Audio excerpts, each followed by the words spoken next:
Здравейте! Днес е петък, край на седмицата. Решихме да се включим да направим един анализ на това, което се случи през седмицата и миналата седмица. Някак си незабелязано миналата седмица, петък след обед, в правна комисия Възраждане последната минута предложи да се закрият секциите в страни извън Европейския съюз, което означава най-вече Турция, Англия, Америка, като в Турция секциите от 168 се свалят на 20 секции. След това предложение мина и на второ четене, но никой не забелязва за какво иде реч. Политолозите там коментират, но ето истината каква е.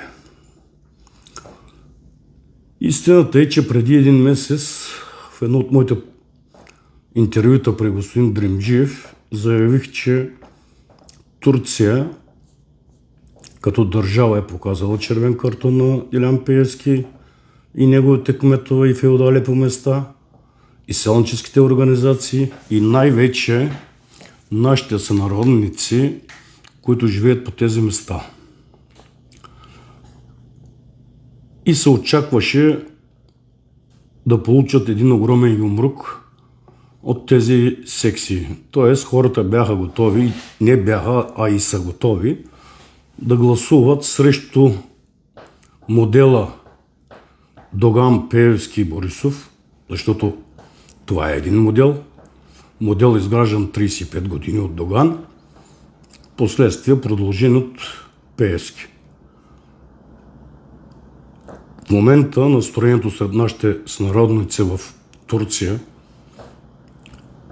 и нашите сънародници в Англия и в Европа е категорично, че ще гласуват за демократични партии, на които са повярвали, че могат да променят всичко това. През това време да сте чули и видяли Пеевски да излезе пред мисерките да каже нещо, че се закриват тези секции.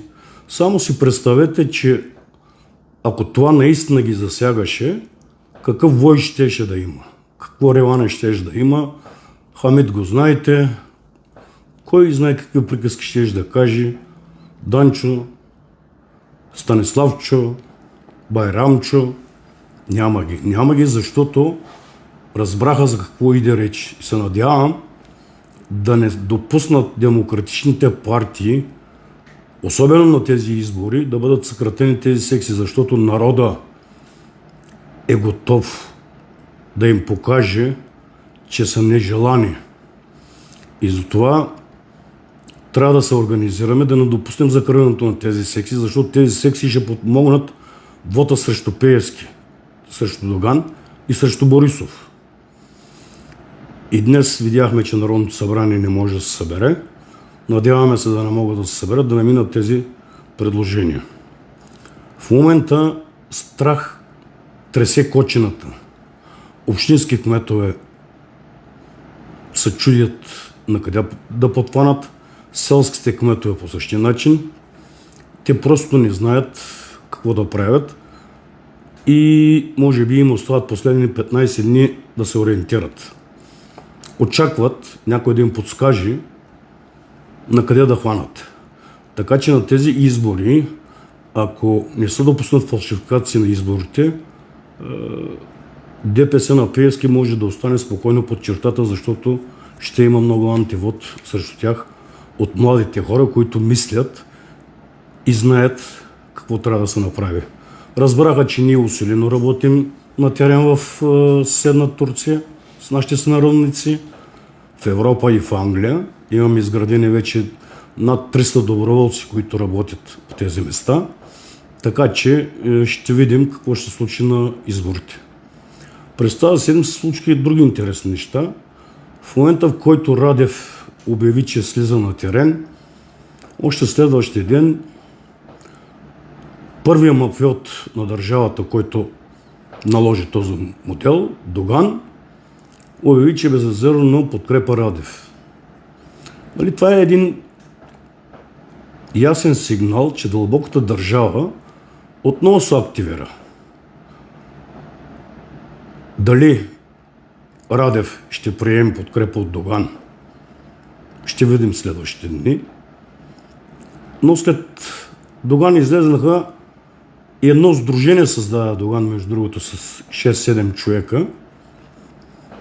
И те излезнаха и заявиха безрезервно подкрепяме Радев.